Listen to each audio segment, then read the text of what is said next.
আজকে আমি ডিম ভাপা করব। তার জন্য যে ডিম সিদ্ধ করে কেটে নিয়েছি, 2 টুকরা করে গোল গোল করে কেটে নিয়েছি। আর শস্য বেটে রেখেছি, কালো সাদা শস্য।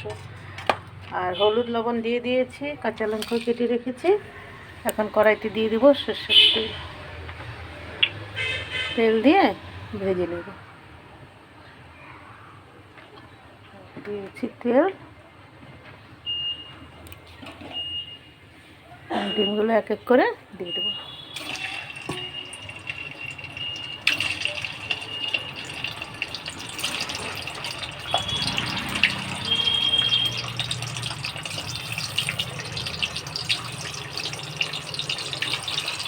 ভাবে একটু হলুদ, একটু লবণ দিয়ে দিব।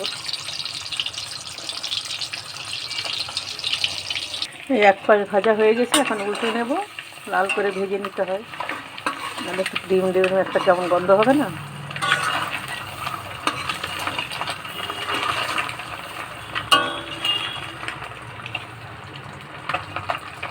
এক পাশ হয়ে গেছে ভাজা, আর এক পাশ ভাজবো।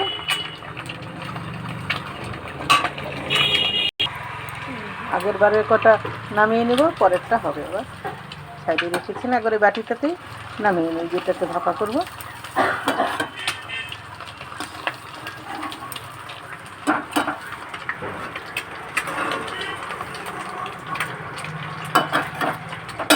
নিয়েছে পরের বার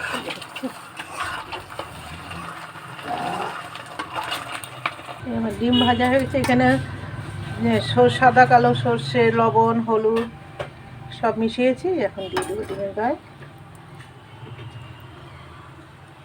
আর কটা কাঁচা লঙ্কা চিড়ে রেখেছি, এটাও দিয়ে দেবো।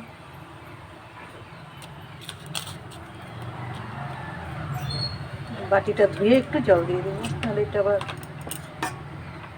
নষ্ট হবে, একটু ঝোলও দরকার হয়। আর দিয়ে দেবো একটু তেল, ভাজা তেলটাই দিয়ে দেবো। সর্ষের তেলটা ভেজেছি তো একটু।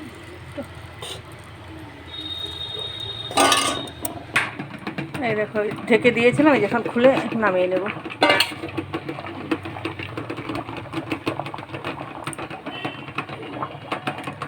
এই দেখো হয়ে গেছে, ঢাকনাও খুলে নিয়েছি। এই দেখো